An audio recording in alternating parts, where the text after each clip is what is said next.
Viewers کیسے ہیں؟ ہم آپ کو اپنے چینل جیلانی نیوز میں خوش آمدید کہتے ہیں۔ کافی دنوں سے غیر حاضری تھی۔ جیسا کہ آپ کو معلوم ہے کہ پورے ملک میں جو ہے موسم خشک ہے اور بارشوں کا فقدان ہے اور موسمی بخار، نزلہ زکام وہ چل رہا ہے، تو میں بھی اسی پروسیس سے 3-4 دن سے گزرا ہوں، تو معذرت آپ کی خدمت میں بر وقت حاضر نہیں ہو سکے۔ تو آج قدرے طبیعت بہتر تھی تو آپ کی خدمت میں حاضر ہیں، اور آج جو ہم جس نیوز پر تبصرہ کریں گے وہ نیوز یہ ہے کہ اسلام آباد کی ایڈیشنل ڈسٹرکٹ اینڈ سیشن عدالت نے عمران خان کا توشہ خانہ ریفرنس جو فوجداری کارروائی کے لیے الیکشن کمیشن نے استغاثہ مرتب کر کے بھیجا تھا، اس کی سماعت ہوئی، اور اس کے ساتھ ساتھ جو چودھری شجاعت صاحب کی روانگی ہے لندن کے لیے، اس پر بات کریں گے، اور اس کے ساتھ حکومت نے جو پٹرول سستا کیا ہے اس حوالے سے بھی بات کریں گے، اور پرویز الہی اور عمران نیازی کے جو مذاکرات ہو رہے ہیں موجودہ سیاسی صورتحال اس حوالے سے، اور آج کا دن جو ہے 16 دسمبر 2022 ہے، اور یہ 16 دسمبر کا جو دن ہے یہ پاکستان کی تاریخ میں کوئی اتنا اچھا نہیں ہے، بلکہ میں یہ کہتا ہوں یہ 16 دسمبر جو ہے یوم سیاہ ہے، کیونکہ آپ کو معلوم ہے کہ 16 دسمبر 1971 کو ہماری جو پاک دھرتی تھی اس کے 2 ٹکڑے ہوئے، اور پھر آپ کو یاد ہوگا کہ 16 دسمبر 2014 کو جو اے پی ایس اسکول پشاور میں جو انڈیا نے دہشت گردی کی اور ہمارے کئی معصوم بچے جو ہے وہ شہید ہوئے اور زخمی ہوئے، اس حوالے سے بھی بات کریں گے۔ تو سب سے پہلے آتے ہیں جو اسلام آباد میں توشہ خانہ کی جو تھی کارروائی،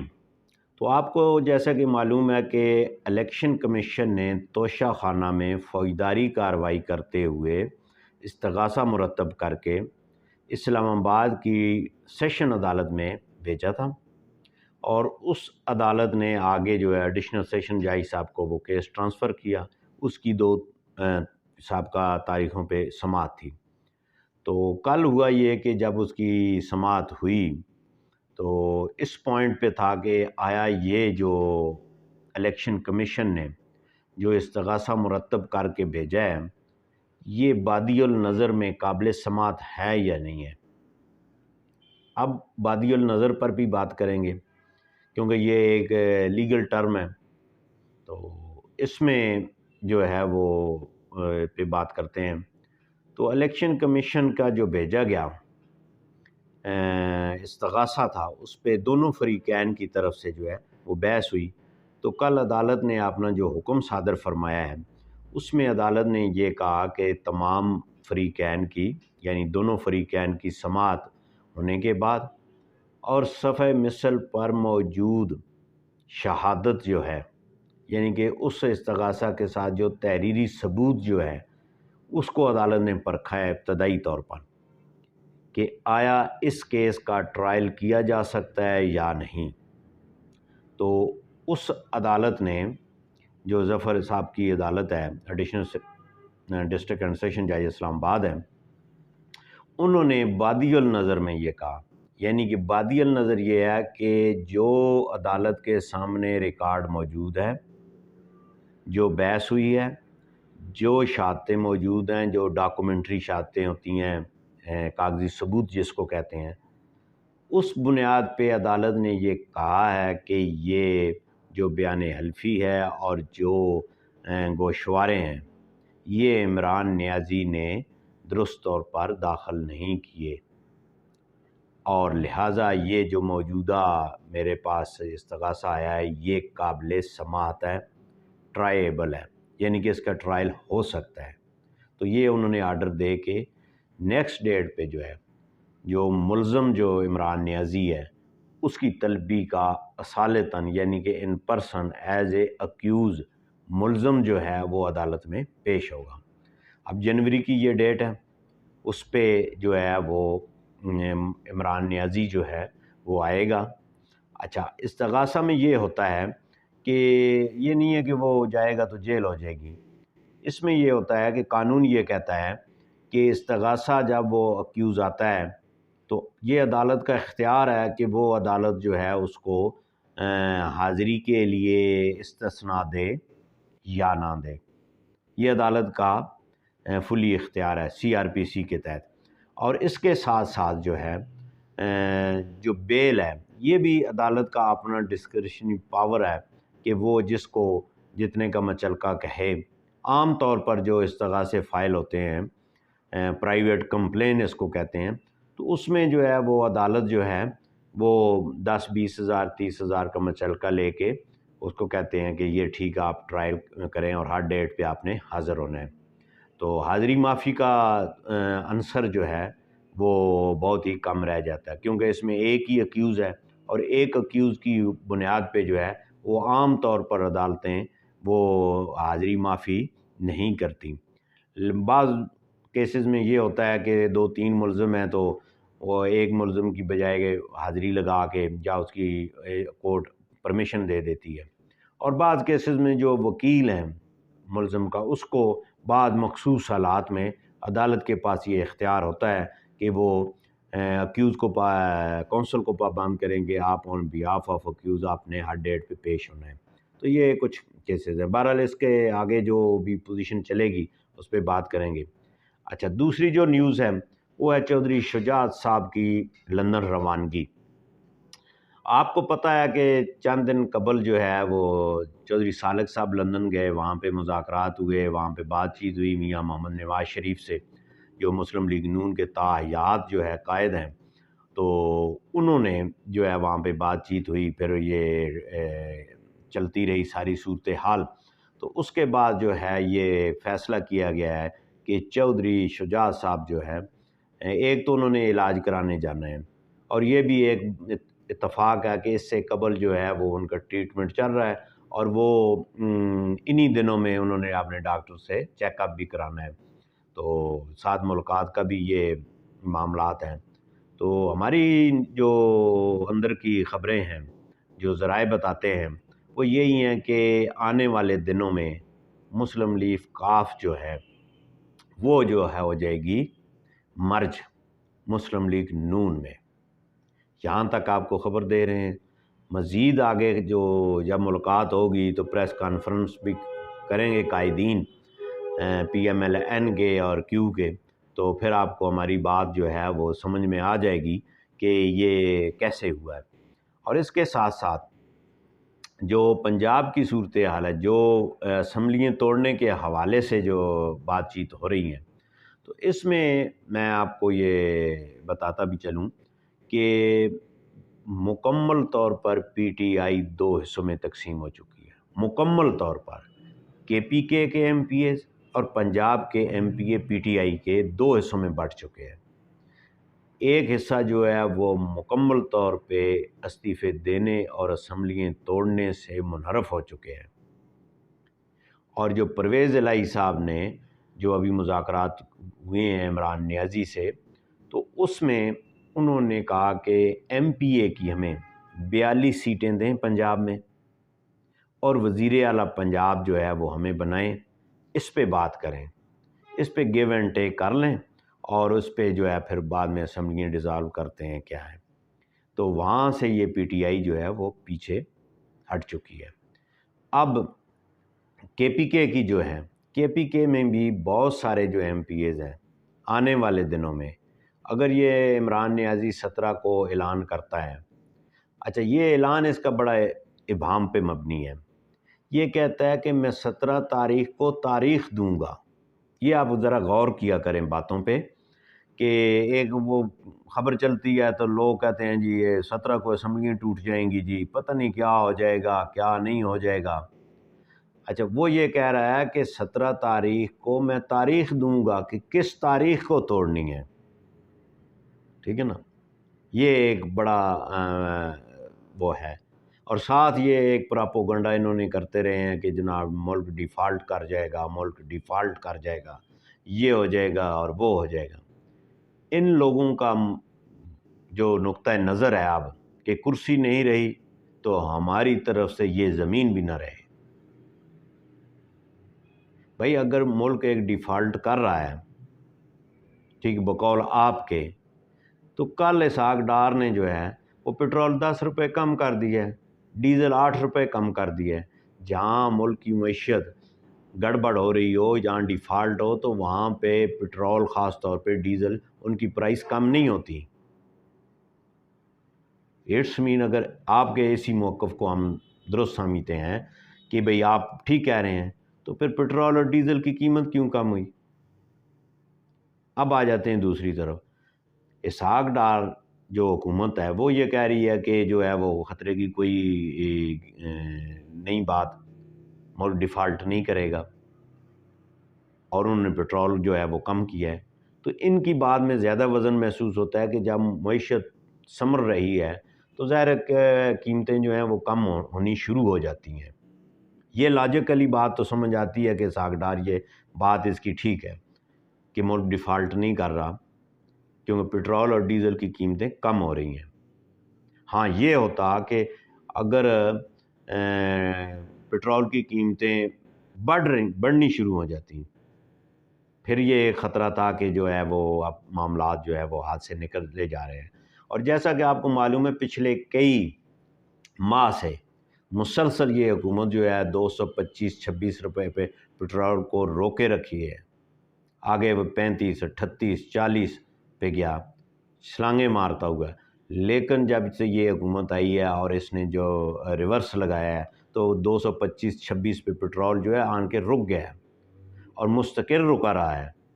اور اس سے بھی استحکام پیدا ہوتا ہے کہ جب پٹرول ایک جگہ پہ کھڑا ہو جائے تو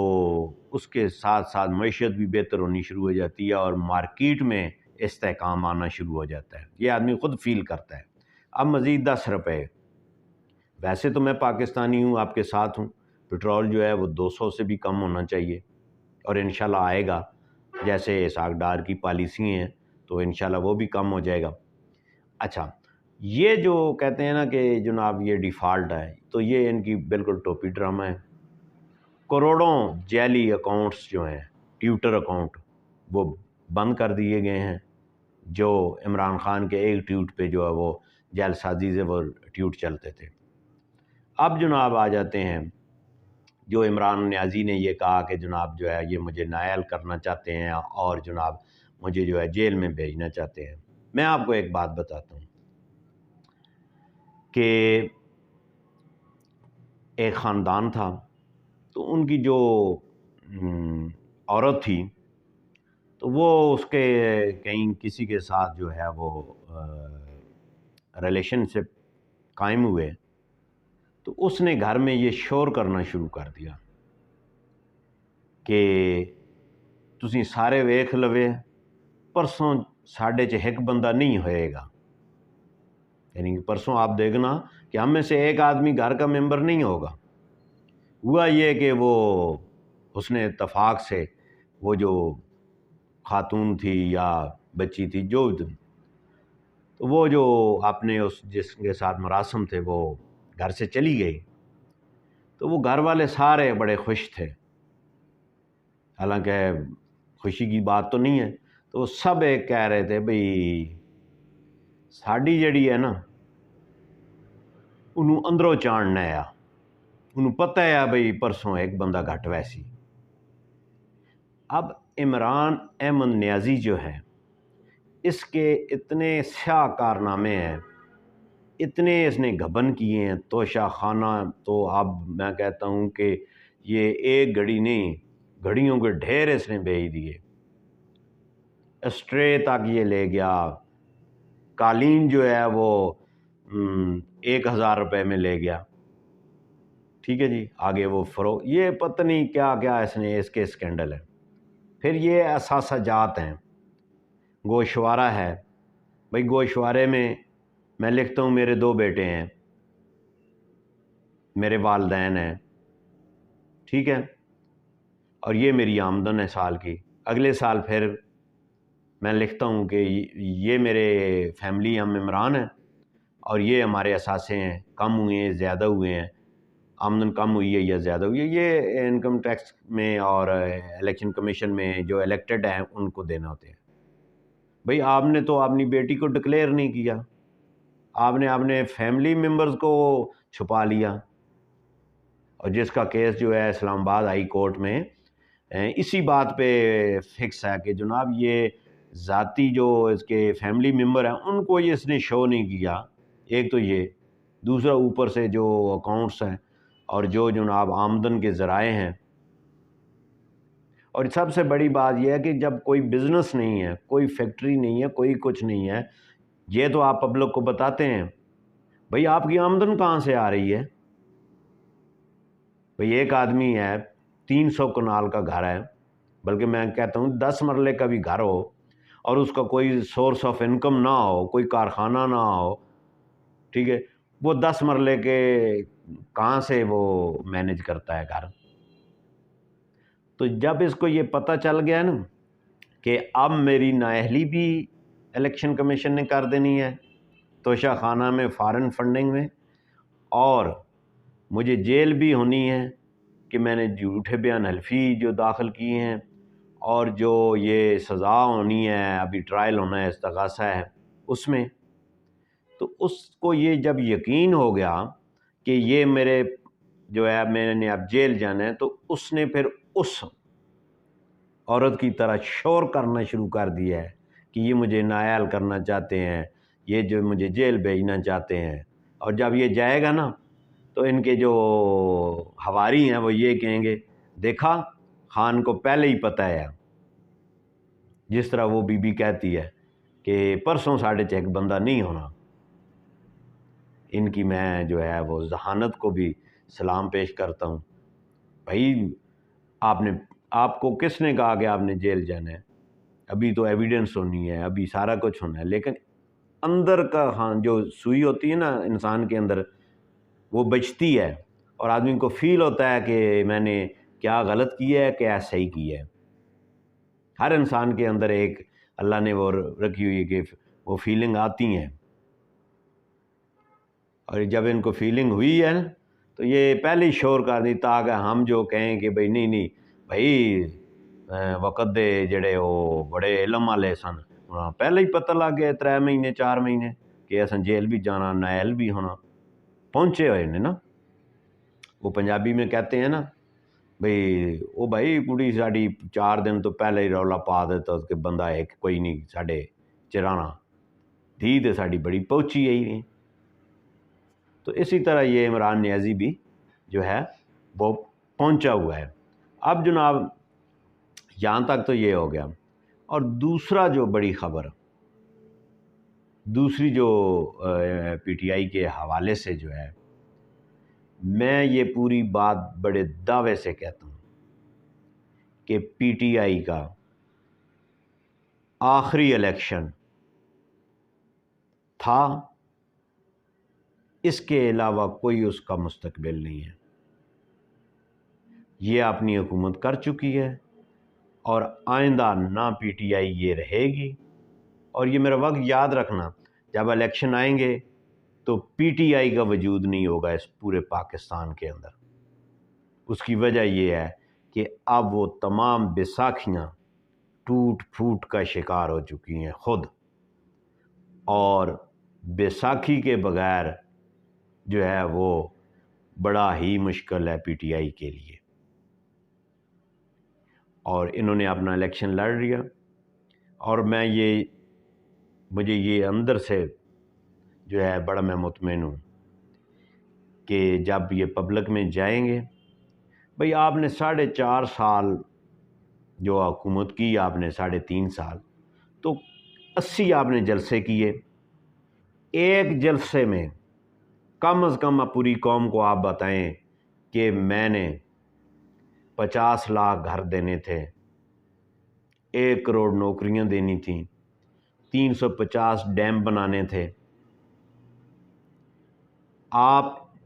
ایک ڈیم بتا دیں کہ میں نے ایک ڈیم مکمل کیا. ایک گھر بنا کے کسی کو دیا ہے وہ بتائیں، کسی کو نوکری دی ہو؟ ہاں،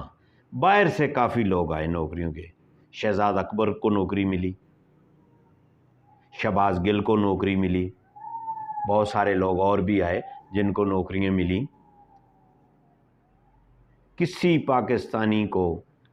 کسی غریب کو کوئی نوکری نہیں ملی، کوئی کسی کو گھر نہیں ملا۔ 350 ڈیم، ایک ڈیم کی بھی بنیاد نہیں رکھی گئی۔ آپ کا کام تھا کہ آپ یہ بتاتے کہ میں نے 10 لاکھ نوکریاں دے دیں، کروڑ کو چھوڑ دیں، یہ دے دیں، 10 لاکھ ہم نے گھر بنا لیے، 1 لاکھ گھر بنا کے دے دیے، ڈیم 350 سے 10 ڈیم ہم نے بنائے ہیں، انہوں نے ہماری حکومت جو ہے عدم اعتماد کر دیا ہے،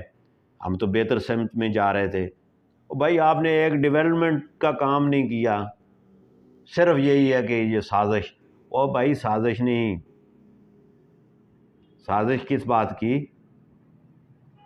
آپ نے قوم کو یہ بتانا ہے کہ جس قوم نے آپ پہ اعتماد کیا تھا، خیر اتنا تو نہیں کیا تھا جتنا آپ نے یہ سارا بیساکھیوں کے حوالے سے آپ آگے تھے، تو آپ نے یہ ڈیلیور کرنا ہے، یہ بتانا ہے کہ میں نے اتنا کام کیا آپ کے لیے، اتنا کیا، اتنا کیا۔ اور جلسوں میں تم کہتے ہو کہ میں کوئی ٹماٹر اور آلوؤں کا بھاؤ معلوم کرنے آیا ہوں۔ اب قوم آپ سے آلوؤں اور ٹماٹروں کا حساب لے گی۔ آج تک کے لیے اتنے، کل دوبارہ آپ کی خدمت میں حاضر ہوں گے۔ اللہ حافظ۔